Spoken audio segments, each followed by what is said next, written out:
இடம்பொருள் நேயர்களுக்கு வணக்கம். ஸோ இன்னைக்கு பார்த்தீங்க அப்படின்னா இப்போ திரும்பி நமக்கு பாக்யலட்சுமி சீரியலில் ஈஸ்வரிக்கு அடி மேலே அடி கிடைக்கிறது தான் இன்றைக்கி நடக்கிற முக்கியமான விஷயம். தலையில் தூக்கி வச்சு ஆடாத குறையாக தான் ஈஸ்வரி கோபியை தூக்கி வச்சு ஆடினாங்க.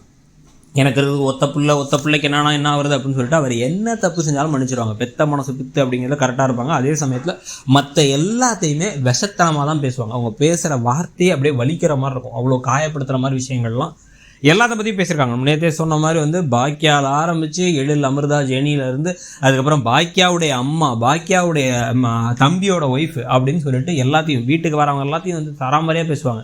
ஸோ அந்த மாதிரிலாம் பேசக்கூடிய ஒரு ஆளாமல் தான் இருந்திருக்காங்க.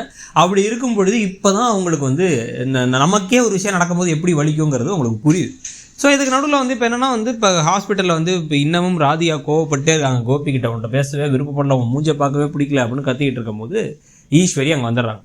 உடனே நான் ஏதோ கோபத்தை நைட்டு பேசிட்டேமா அப்படின்னு அவர் மன்னிப்பு கேட்டுட்டு இருக்கும் போது ஈஸ்வரி நேராக கதவை திறந்து உள்ளார போய் ராதிகாவை பார்க்க, ராதிகா முதல்ல வெளில போங்க எல்லாம் உங்களால் தான் கத்த, என்னால் நான் என்ன பண்ணேன் அப்படின்னா இந்த பக்கம் கமலா கத்திடுறாங்க. நீ எல்லாம் ஒரு பொம்பளையா அப்படின்னு பேச ஆரம்பிச்சு, நீ எல்லாம் ஒரு மனுஷியா, இப்படி தள்ளி விட்டுட்டியே, நீ தான் தள்ளி விட்ட அப்படின்னு நானா பொய் சொல்கிறாங்க கோபி, நான் இல்லை கோபி அப்படின்னா இல்லைல்ல நீங்கள் தான் தள்ளி விட்டீங்க, பல நாளாக அந்த குழந்தை வேணாம் நீங்கள் கலைச்சிரு நீங்கள் பிளான் பண்ணி உங்கள் பையனோட சேர்ந்து இந்த வீட்டுக்கு இந்த குழந்தைய இப்போ தள்ளி விட்டு கருவை கலைச்சிட்டிங்க. திருப்தி தானே, சந்தோஷம் தானே, இனிமேல் அந்த குழந்தை இல்லை ஒன்றும் இல்லை, போதும் தானே உங்களுக்கு, சந்தோஷமாக இருங்க அப்படின்னு கோபத்தில் கத்திக்கிட்டே இருக்காங்க. இந்த பக்கம் ராதிகா வெளியே போங்கன்னு கத்த ஆரம்பிக்க இவங்க அழுதுகிட்டே வெளில வராங்க. வெளில என்ன கோபி இப்படி பேசுகிறாங்க அப்படின்னா, ஆமாம் உண்மைதானே, நான் வாழ்க்கையை மாற்றி அமைச்சு என்னோட பிடிக்காத வாழ்க்கையிலேருந்து ஒரு பிடிச்ச வாழ்க்கைக்கு போகும்பொழுது புது வாழ்க்கை புது குழந்தைன்றது நியாயமான ஒன்று தான்.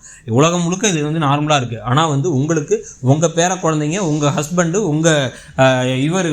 உங்கள் பாக்கியா பழைய முன்னாள் மருமக எல்லாம் முக்கியம்.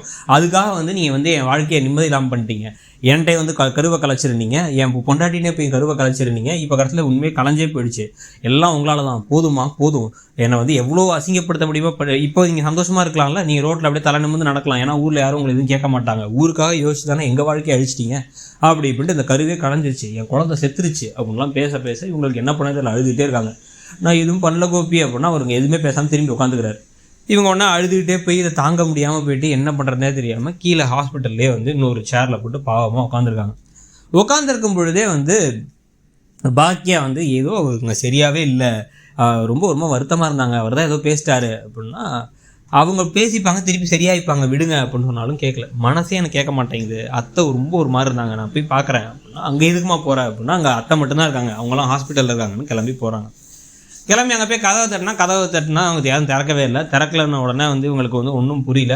அந்த சமயத்தில் கால் பண்ணுறாங்க. கால் பண்ணால் ஈஸ்வரி சோகமாக பேசுகிறாங்க. எப்படி இருக்காங்க ராதிகானா, இருக்கா, நீங்கள் ஏன் சோகமாக இருக்கீங்க அப்படின்னா, எல்லாரும் இங்கே சோகமாக இருக்காங்க அப்படிங்கிறாங்க. ஹாஸ்பிட்டலில் இருக்கீங்க அப்படின்னு கேட்டால் எதுவும் சொல்லலை. உடனே நான் வேணா அங்கே வரட்டுமா அப்படின்னு கேட்டால் அதெல்லாம் வேணாம் பாக்கியா, நான் வச்சிட்றேன்னு வச்சுட்டாங்க. உடனே இந்த சோகத்தை வேறு இங்கே வீட்டில் ஏதோ பிரச்சனையாக இருக்குது. அத்தைக்கு அத்தை பேசுகிற விதமே சரியில்லை, அவங்க ரொம்ப வருத்தமாக இருக்காங்க, மன உளைச்சலில் இருக்காங்க அப்படின்னு திருப்பி பேசிக்கிட்டு இருக்காரு. உடனே அப்படியா அப்படின்னு யோசிச்சுட்டு இப்போ என்ன பண்ணலாம் அப்படின்னு சொல்லிட்டு பிளான் பண்ணும்போது செடியை நாங்கள் வராது. அவருக்கு எந்த விஷயமே தெரியாது. அவர்கிட்ட இப்போ உடனடியாக அவங்க அப்பாவுக்கு கால் பண்ணி பாட்டி அங்கே இருக்காங்களான்னு கேளுங்கிறாங்க. அதெல்லாம் நான் கேட்க மாட்டேன், எனக்கு அவர்கிட்ட பேசவே ஒரு மாதிரி இருக்குன்னு திருப்பி சொல்ல, தயவு செஞ்சு கால் பண்ணு அப்படின்னா அவர் கால் பண்ணி பாட்டி அங்கே வந்தாங்களான்னா, ஆமாம் ஒரு 10-20 நிமிஷத்துக்கு முன்னாடி வந்தாங்கங்கிறார்.